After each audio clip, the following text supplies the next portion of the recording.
এগুলি মুগ ডাল, আজকে আমি মুড়ি ঘন্ট রান্না করব। তারপর লতি কেটে ধুয়ে একদম রেডি করে নিয়েছি। মাছের মাথাগুলা ধুয়ে পরিষ্কার করে নিয়েছি। তারপর প্রথমে আমি বসাইতেছি মুগ ডাল মানে মুড়ি ঘন্ট। পেঁয়াজ রসুন ভেজে নিচ্ছি। এটা হচ্ছে বরবটি সিদ্ধ করে নিলাম, ভর্তা করব।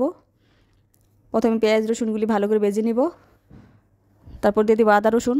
আদা রসুনগুলো অনেকক্ষণ কষাবো যেন কাঁচা গন্ধটা চলে যায়। ভালো করে ভেজে তারপরে হলুদ মরিচ ধনিয়া দিয়ে দিব। সাথে আমি কিছু তেজপাতা দিয়ে দিয়েছি, এটাও দেখাতে মনে নাই। এই যে হলুদ মরিচ ধনিয়া দিয়ে দিলাম। এটা ভালো করে কষাবো একটু পানি দিয়ে কষাইতে হবে। মশলা যতক্ষণ কষাবো ততই মজা। মশলাটা ভালো করে কষানো হয়ে গেছে। আমি ডাল দিয়ে ডালগুলা মশলার সাথে মিশিয়ে নিলাম। তারপর এখন মাছগুলি দিয়ে দিব। মাছ মোটামুটি অনেকগুলা, হাঁড়ি ভরে যাবে। আর একটু বড় হাঁড়িতে দেওয়া দরকার ছিল। আমি একে একে সবগুলা মাছ দিয়ে দিচ্ছি।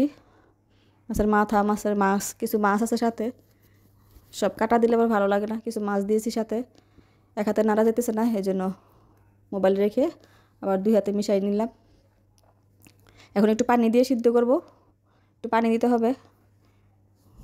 আজকে বেশি ঘন করব না, একটু পাতলা পাতলা রাখবো, কারণ অনেক গরম। এত গরম ঘন খেলে আবার কোনো পেটের সমস্যা হতে পারে। একটু পাতলা পাতলা করলাম।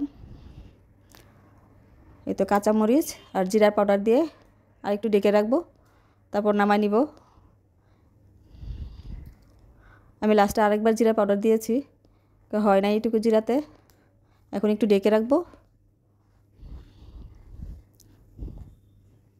এই তো আমার মুগ ডাল হয়ে গেছে, এটা নামাই নিব। ঠান্ডা হলে একটু ঘন হয়ে যাবে। তারপর মোটামুটি অনেকখানি ঘন হয়েছে।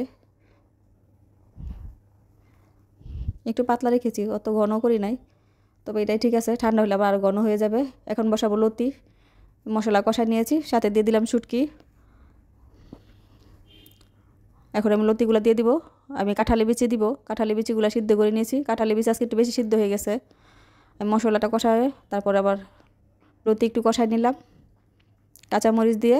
এখন কাঁঠালি বিচিগুলি দিয়ে দিব। কাঁঠালি বিচি একটু বেশি সিদ্ধ হয়েছে, তারপরে মজা হয়েছে। আমি তো খাওয়ার পরেই বয়স দিলাম। নামানোর আগ মুহূর্তে রসুন দিব, যেটা আমি সবসময় দিই। রসুন দিয়ে তারপর নামাই নিব। দিয়ে সাথে সাথে নামাই না, এটা বা ভাববেন না সাথে সাথে নামাই নিই। একটু জাল করি, 2-3 মিনিট জাল করি, কারণ রসুন সিদ্ধ হতে বেশিক্ষণ লাগে না। পাশে চুলা দুধ বসাই দিলাম। দুধ নিয়ে আসছে আজকে বাজার থেকে অনেকগুলো। আমরা একবারে জাল করে ঠান্ডা করে তারপর ফ্রিজে রেখে দিই বোতলে ভরে, যখন লাগে তখন নামাই নেই। তো দুধ হয়ে গেছে, লতি রান্না হয়ে গেছে। এখন আমি ভর্তা করব, বরবটির ভর্তা। পেঁয়াজ, শুকনা মরিচ হাতে কসলায় বানাবো, পাটায় বেটে বানাবো না। এটা হাতে এক মজা, পাটায় বেটে বানাইলে আরেকটা মজা। এতে আমি তেল দিয়ে সব কিছু দিয়ে বানানো শেষ। তো আমার দুপুরে